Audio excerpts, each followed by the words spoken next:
Welcome to the Foster Your Passion podcast, where entrepreneurs, who are mostly women, share their passions, their lessons, and leave you feeling uplifted, motivated, and possibly even inspired to go and foster your own passion. I'm your host, Haley Foster, and this is the Foster Your Passion podcast.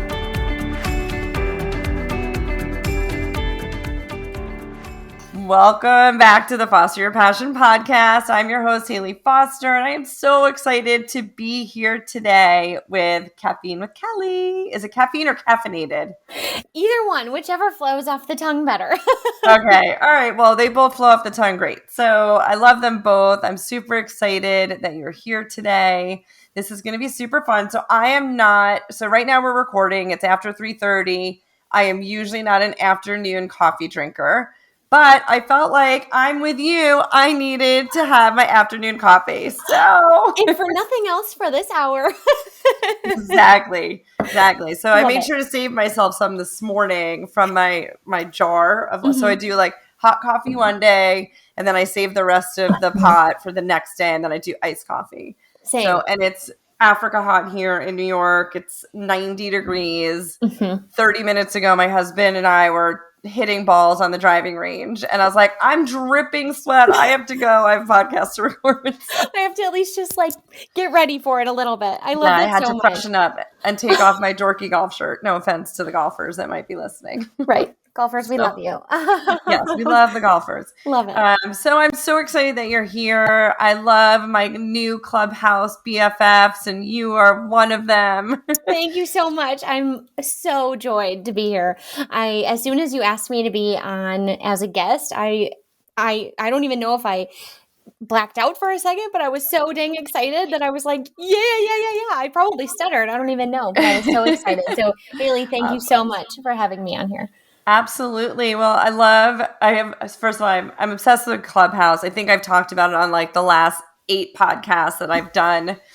So people are probably going to be sick of hearing about it. But if you are not on the Clubhouse app and you are listening to this podcast, you probably won't have time to do both. But I really highly recommend. Listen to this and then go spend some time on Clubhouse. But I found my tribe. Like I found my people. I found women that like I truly resonate with and really just have adored getting to know. And, you know, I'm loving it. I feel like everyone should be on there. It's the best thing that came out of the pandemic as far as I'm concerned. Yes, I completely agree. I started my business in December, and I feel like without Clubhouse, I wouldn't be where I am today because I've been able to make connections and meet my people. And now people say my name in rooms when I'm not even there, which is like the coolest and most rewarding thing is to have a tribe of people that know you and love you and support all of your mission. And then you can do the same for them. So yeah, Clubhouse has changed my business for sure. Right. Well, I know your story, but no one else does that's listening, or maybe they do. But take us on that journey because you said you started your business in December, and that December was like 2020.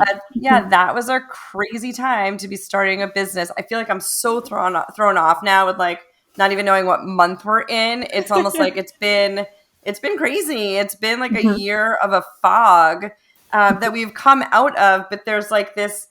I don't know, there's this time gap where like, I'm like, wait, December. Okay. So you went through the pandemic and tell us your story. I'm going to shut up. Sure. I'm going to drink my coffee. Okay, please do. Continue caffeinating yourself. So yes, you're correct. You're absolutely correct. I had a 9-to-5 job throughout the pandemic until about last September is when I left. I quit. I didn't have a plan B. My plan B was I was getting married in a month and I need to find something. Thank you. And so when I graduated college eons ago, I always knew I wanted to be in marketing. When I was in like 5th grade or 6th grade, when I was young, I knew I wanted to be in marketing. I went to work with my dad one day. It was like, take your daughter to work day. And I accompanied him and I felt so proud. I was at a boardroom with him, like in a meeting, and this long boardroom table. And I was sitting down and he gave me a spreadsheet just like everyone else. And I felt like such a big kid to be able to like hear my dad speak. And I just remember coloring it in. It was a spreadsheet that he had given everyone else. And for this next hour, he talked in numbers and Dad, if you're listening, I adore you. But it was boring, obviously. And so after that, we went to lunch and he brought me back to the office and walked me into the marketing department. And he said, pretty sure this is your place. And I'm just going to drop you here for a couple hours and I'll be back in the afternoon and we'll go.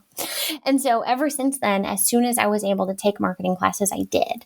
And so I was one of those really nerdy people in high school that as soon as I was able to take marketing classes, I dove in entrepreneurship, marketing, digital marketing, social media when it was new back then. And I think MySpace was out and they weren't even really marketing platforms at the time, but they were just the new thing that we were learning about. And so long story short, fast forward all through college, I majored in marketing. I never wavered, never changed my major. And I graduated and was so ready, right? Ready to take on the world and conquer it with my marketing knowledge. And I had so much passion for it. And so I dove in. I worked at a marketing firm for a couple of years, loved it, got to touch a lot of different companies and niches and really learn kind of what I liked in the marketing realm, what I didn't like. And that's okay, right? That's part of your career is learning and growing. And so I ended up moving to another organization where I was strictly on social media. And then I worked my way up and I was strictly on event marketing. All amazing. And then I left and I went for a not-for-profit organization. And at this point in my career, I was jazzed about it. There was women in leadership, which was new for me at the time. I was so excited to be joining a not-for-profit that, was helping people all around the world. And I was like, this is my place. I can be my bubbly, happy, excited self that's extra caffeinated to really serve people with my marketing knowledge. And long story short, mic drop, is that this broken road took me here and there was a serious roadblock and I was squashed to no end.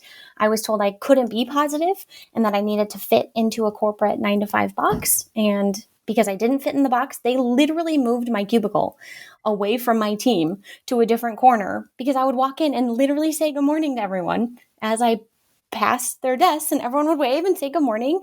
And I was disturbing the culture and disturbing the peace. So they literally moved my desk one day. Oh my goodness. And so for me, when the pandemic hit and I was working from home, I figured, maybe this is a blessing in disguise. I'm still like chatting with my team. I can collaborate on different fronts. Then it became, you're collaborating too much. And you're getting answers to questions that, leadership doesn't even know yet because I'm collaborating with other departments. And there were a lot of things that, I felt squashed about or discriminated against about. And I just every day would wake up. And you're in pandemic life. So I was working at home. Would wake up, leave my bedroom, walk across the hall, brush my teeth, walk across the hall to my office, and I would cry in the morning because I just didn't want to log on. And I had reached a point where I didn't want to feel like that anymore. And bless my fiance at the time's heart because he was there and I was miserable. I loved the marketing piece, but literally everything else was squashing me. And so one day I was actually out of town. I was at my sister's house and I was in a meeting with my boss and boss's boss, and it was just bad. And after the meeting, I said, this isn't it. And I wrote my resignation letter. I called my fiance and said, let's take some time. What is reality if I quit my job today? Because obviously this falls on him. We're partners, right? And I wanted to make sure that he wasn't felt like he was taken advantage of, or, he would have to give up things because I decided to quit in this role. And he basically said, go for it. If this is going to make you feel better night and day, please do it. And so we crunched numbers. We had a date in mind of if you can't find anything by said date, we'll figure something out. And so bless him, he said, you know what, you've had quite the year. You take the next couple months. Let's focus on our wedding. And so in October, we ended up getting married in our backyard. And then in November, we went to Mexico and got married with some close group of friends outside. It was beautiful. So then December, I came back and I was applying to jobs for probably over a year at this point because I wanted to get out, but it's mid-pandemic. I'm a marketing professional and no one was hiring for marketing. Most people were firing for marketing during this time. And so for me, I was between a rock and a hard place. And I always had some clients on the side for the past few years. I had clients on the side that were just local clients, and either we traded services, like I worked with a gym for a while, I worked with other companies, and just traded some things. So I was able to still keep my marketing knowledge fresh during this point without having a job specifically. And I was talking to one of my mentors one day, and he asked how the job search was going. And I was really honest. And I said, it's not. It's awful. You know, I've applied to so many jobs. I've gotten nothing. I've been in this industry for many years. I don't understand. Like, I really thought that I would be able to find something and find a place that made me feel welcome. And he asked me if I was still working with those other companies on the side. And I said, yeah, of course. Of course. Like, they're my people. Why would I not? Mm-hmm. And so he just asked, why don't I do that? He was like, it seems to light you up. Why don't you do that? And I think in my head, you know, I had my dad in my brain saying, you can't quit a job without another job. And going The into old school way, right? Right. And without, you know, going into business for myself was terrifying at this point. And I hung up the phone and I thought about it and I thought about it and I thought about it. And I walked into my husband's office and I said, hey, I have a crazy idea. I'm really glad you're sitting down. And he was like, okay, I'm here for it. And I told him, I said, you know, I think I'm going to take Caffeine with Kelly, which was my blog at the time, just for fun. I think I'm going to take that and make it into a business. And this is, you know, this is what I'm thinking. I want to change lives. I want to be a positive force, right? I want to help people in the best way that I can and serve. And he said, yeah, definitely. I would have told you this, but I needed you to come to this conclusion on my own. And I said, oh my goodness, are you sure? Like, what if it doesn't work out? And he looked me dead in the face and he said, but what if it does? And I literally just started I got the crying. chill. Yeah, same. Every time I literally relive this moment. I started crying. I literally fell to my knees in his office and just was crying. And so the next day I woke up, I bought my LLC and haven't looked back. Thank you. I wish I had my little applause button. Yay! Thank you. So that's my story and I'm sticking to it. I love it. And good Thank for you. you on like 100 different levels. Good for Thank you for not letting that company crush you any longer. Mm-hmm. Good for you for having we call it chutzpah in Hebrew, in Yiddish. In Yiddish. And for having the balls to go and do something that you wanted to do. And good for you for finding a partner in life that is there to have your back, to support you, to believe in you, to respect you, and to honor you, and trust that you are going to put your all into this. Like, that is rare. And I have the same thing. And so I know how lucky we are as women to have those people in our lives that are our biggest fans. Yes, I always say God bless the broken road that literally led me here, because even before my husband, I was engaged to someone else and this would not have been the case. Yeah. And so God bless him. God bless my journey. And I'm just so blessed that I'm able to literally wake up every day. And I wake up with such a positive force that I'm able to do this and serve others, Haley, like just the way that I want to. And it's just such a powerful thing. So, I love it, Kelly. I love the story. So where did Caffeine with Kelly come from? Sure. I love that. As I drink my coffee. Right. Same. Besides the fact that I'm probably shouldn't admit this, but I've been drinking coffee since I was really young, because that's what my nana would do. So if I stayed at my nana and papa's house and she had coffee, she would give me like a splash of coffee and the rest milk. So I felt like a cool kid drinking out of the same mug. And so, you know, coffee has always been a part of that. It's a warming feeling. Coffee brings people together in connection and love. I'm also a big Gilmore Girls fan, and so that's one reason I think that ties it together too. And Caffeine with Kelly worked when I was building a blog. I just wanted somewhere that I could have conversations with people, kind of like a written type podcast. So it's basically like you're having Caffeine with Kelly, and we're going to have a chat about it. And so it was just something fun to start. And then when I started really thinking about me as a personal brand and what will stick and what will people think of me, I wanted it to be warm and welcoming and connecting. And so Caffeine with Kelly stuck. And that's why I had a logo before. I have a new one now from, the switch from just having a blog to having a business. And I'm blessed with an amazing brand guru that I work with. But it's something that is so a part of me that I actually couldn't think of a business name. Like if you would ask me, what is a different name? I really don't know of one off the top of my head. Yeah. It's funny how they just sort of come to us. When I started my blog, it was during the time I was getting divorced, and there was our marketing girl in the office. I kept saying, like, what should I name it? What should I name it? She turned to me and she's like, for those moments in life when you're just like, what the Haley? Cute. Oh, I So love it's like that. WT Haley is my blog. And I started a million years ago, and I have not kept up with it. I did write a couple during the pandemic because it just seems to be as part of my outlet, but I have not kept up with it. But there's some really funny blog posts on there, and it still gets some traction. I just don't. There's only so much we can do, right? In a day. Absolutely. Yeah, there's only so many hours in a day to do a podcast, to do my business blogging and my business writing and my emails and all that stuff, which sort of is a great segue into what you do. So in a nutshell, tell us exactly what services we can find from you. Yes, absolutely. Thank you for asking. So I've said, I've been in marketing for over 10 years. And when starting my business, I wanted to serve anybody in any way, period. Because I had so much experience. And I finally, it took me a couple months to really niche down and see what my ideal clientele really were looking for, and then pair it with something that I'm really good at. And so for me, everything that I do is either consulting, and a lot of people come to me for Instagram support and email marketing support, because those are things that are just kind of thorns in some people's sides, and I'm there to help, and I'm really passionate about them and learning new things. And so I have a consulting part of my business, and then I also have courses that I'm starting to create.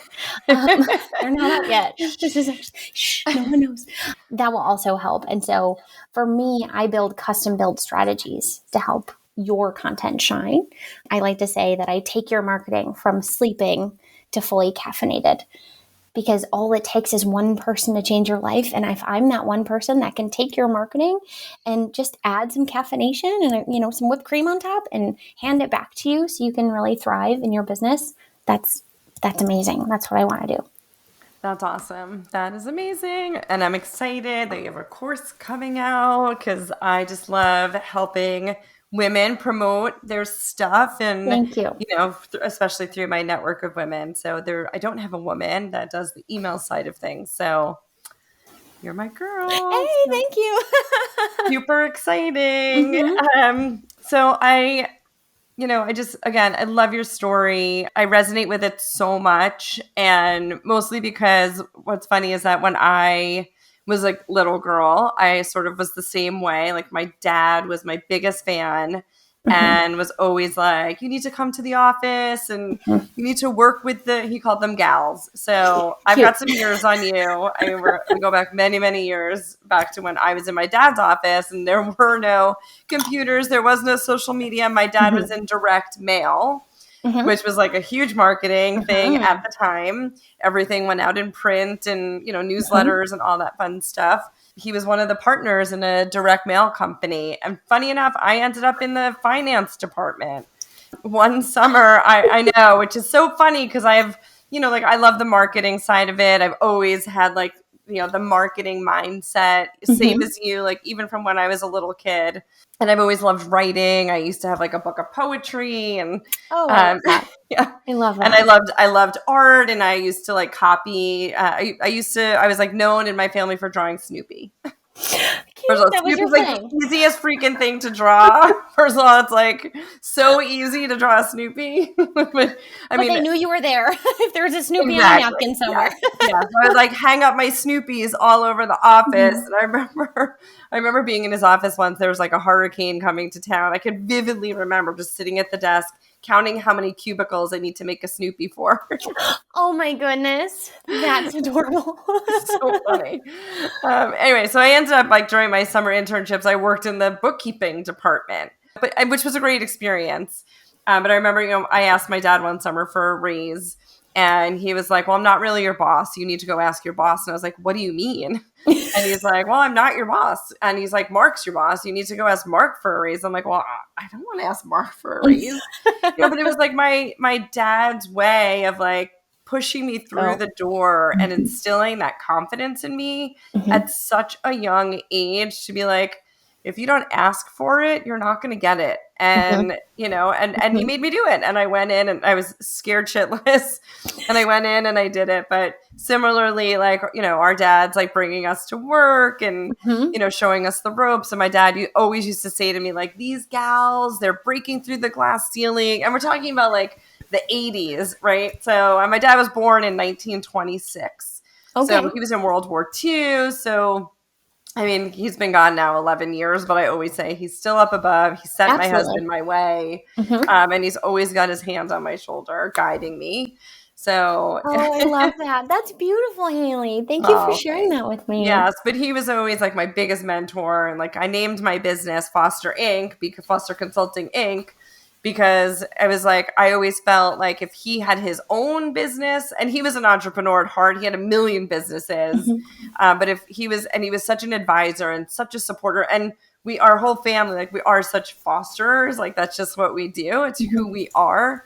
So I'm always so grateful that was my last name. And I use it probably a little too much, like foster your passion, foster your life, foster women, It works out. It rolls under your umbrella, which is beautiful. It just does. It just works. But, that's the marketer in me, right?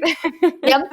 How can I make it sound great so that people know it's under me, but they're also different niches? I love it. I think it's great. Yeah, thank you. You're welcome. Your story and sort of like what you've been through resonates with me. I was it was my own business, and I just wasn't me anymore. I just wasn't living my full potential. I was not passionate about what I was doing before I started this.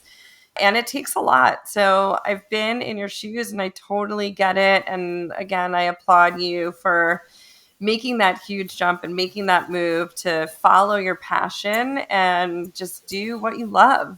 Thank you. Thank you so much. I appreciate it a lot. There was someone that complimented my energy the other day. They like heard me speak and they said, I love your energy. And I reached back out to them and I said, people commenting on my energy and like my strength as an entrepreneur are literally the best thing someone could compliment me on. Like, obviously you can compliment my hair or my animals or my coffee drinking abilities. But when someone that's a deep compliment. So I just thank you. I appreciate it.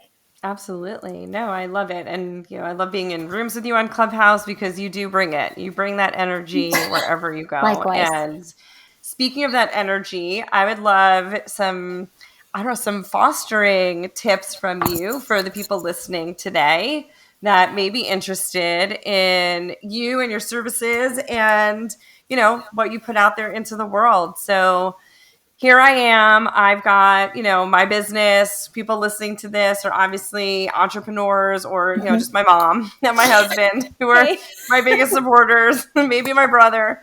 But I feel like everybody could use, sort of that marketing piece, the emails. Like it is so hard to sit down, put pen to paper, which we don't really do anymore, but the blank screen in front of you is like a scary thing for people that, that may not have that strong suit. And obviously that's where I always say to people, like, hire where you lack and you will never lack again. Right. So, yeah. Right. So for people that are trying to do it on their own, what are some of your recommendations? Absolutely. One of the first things that I tell anybody is that you have to stay authentic to who you are. Because if you're copying, let's say you're copying messaging from someone else and you read something online or you read an email and you know that it's doing well for someone else, it doesn't mean it's going to do well for you.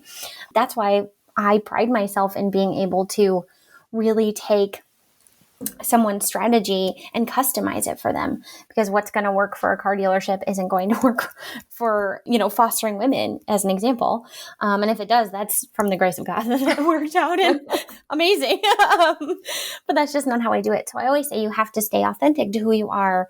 May that be on social media or in your tone of voice on how you're writing something, because the hardest part, I think, my clients get hung up on, especially when it comes to content and writing, is that they think they need to come off with like a more professional tone or something, and then they get stuck even with the message they want to portray. And so I always say, write like you're writing to a friend. If Sally is the persona that you built for your ideal client, pretend you're literally talking to Sally, and what does she need and how can you help her? That's really square one, is stay authentic to who you are, because the last thing you want is to feel squashed by anything like Right, in my of past. course. And so that's one of the things I always say. On an email marketing front, there are people today that think, email marketing is dead. And I will fight that tooth and nail, because email drives not only sales, but just a better conversion rate for people to be your follower. And you also have those people, like you own those email lists. And that's so important, especially for a business owner that has a lot to say. And maybe you wrote a blog a year ago, but it's still really relevant. Pull that content, make it an email, make it a social post. Also, people forget / they have to see something like 8 times before it actually clicks in their head. So it's okay to repurpose things and tweak it up a little bit. I always tell my clients not to shy away from repurposing content, because if there's something that, how many times have I said you need to be authentic? And maybe on the 10th time, someone will finally go on an Instagram story with their face and they said, finally, it hit me. And lastly, I tell people, especially after 2020, no matter where you are in the world, you had quite the year. And, no matter your trials were big or small, I always say now with your marketing message, you have to put empathy first. And so even if you're coming to the table and, you're trying to sell something to someone, or you're trying to show them a new product that you have, how is that really helping them? Because people need to feel seen, heard, and special, especially in today's day, because there's so much out there in the world. And if you want to set yourself apart, you need to show up authentically and make sure that you're really thinking about your customer and their needs first. I love that. I love that. You have to start with empathy Mm-hmm. first. I think that's so important. A lot of times, and you're 100% right, because I read a lot of emails, and the ones that I find most catchy for me are the ones that are obviously hitting that pain point for me. So Mm-hmm. empathy or pain point, Mm-hmm. I think that's super important. So pain point first, 100%. And I completely agree with the authentic side of things. Mm-hmm. But so here's my question for you. So let's just say I hired you to do my email marketing. How do you remain authentic? And I think this is where a lot of people have trouble outsourcing email and marketing, because they want to be their authentic self. But how do they do that when Kelly's writing my emails or doing my social posts? So how do you combat that as a stopgap? Yeah, no, definitely. I have clients that come to me on a one-on-one, just monthly basis. And they basically say, Kelly, I have these 5 emails that are going to go out. Can you just look at them for me? And so a lot of my clients come to me with like word vomit on a page without better words. And I basically put it in a pretty package for them. And I mean, conditionally, they have the say. It's your brand. I would never tell anyone that I'm the best copywriter, because there are amazing copywriters out there. That's why they do what they do, right? But for me, I'm able to really hear what you need from. Sometimes you just need to hear it from someone else. So you could say, I want to talk about, this program I'm going to launch.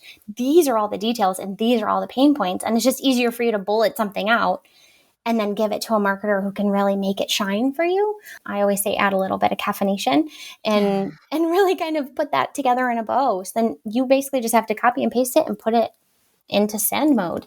Sometimes that's all it takes, is just another set of eyes. And a lot of people come to me for that. So a lot of, like, I have a new program and it's called the Fully Caffeinated Marketing Method.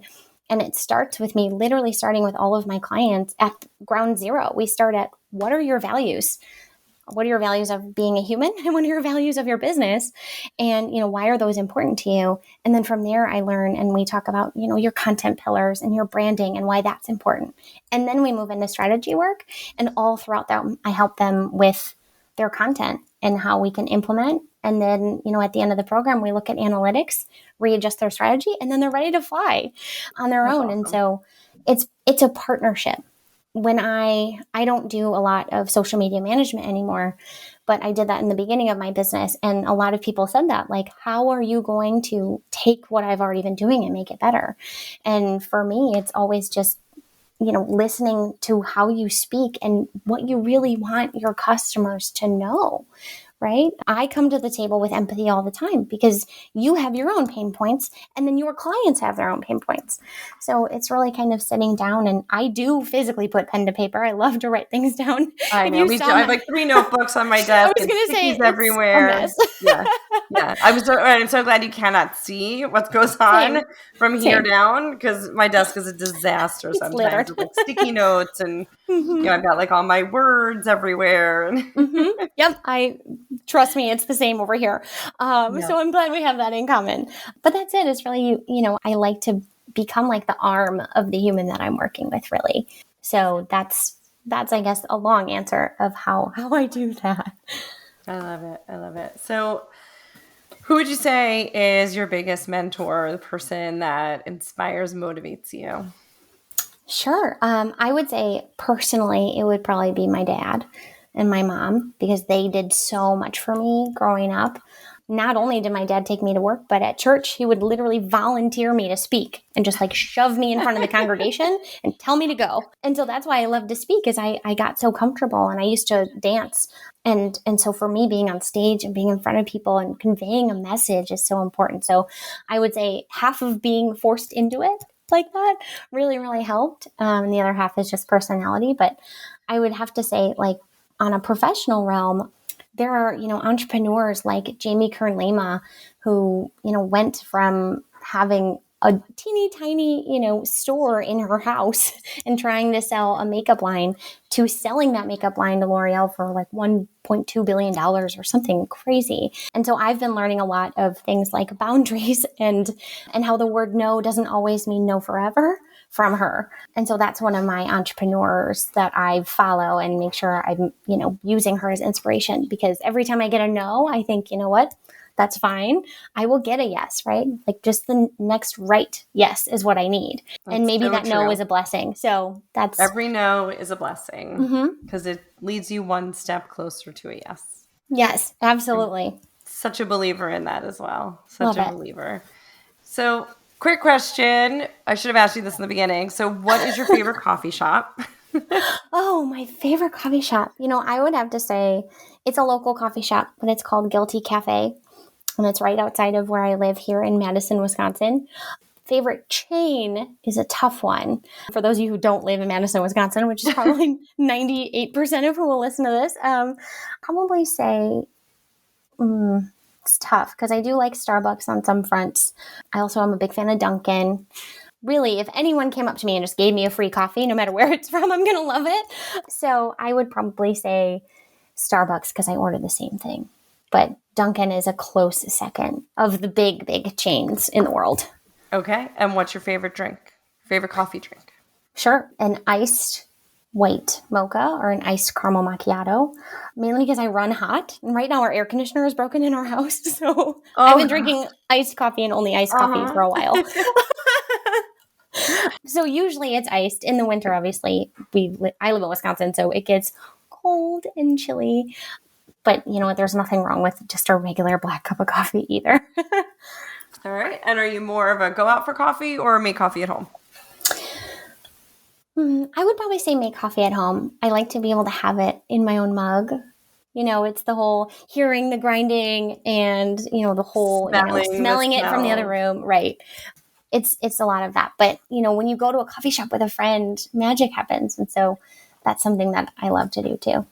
Yes. Awesome. Kelly, I try to keep these short so that people don't get, not that this is boring, but No, but I understand. I try to keep them short. I want to be, respectful of people's time. I appreciate every minute they're going to spend listening to my podcast. So I just want to thank you so much for being my guest today. This flew by. This was super fast and super fun. So thank you so much. I really appreciate you being here. Thank you so much. I appreciate it. All right. Until next time when I see you in the clubhouse streets. Coffee cheers. Stay caffeinated. Stay caffeinated.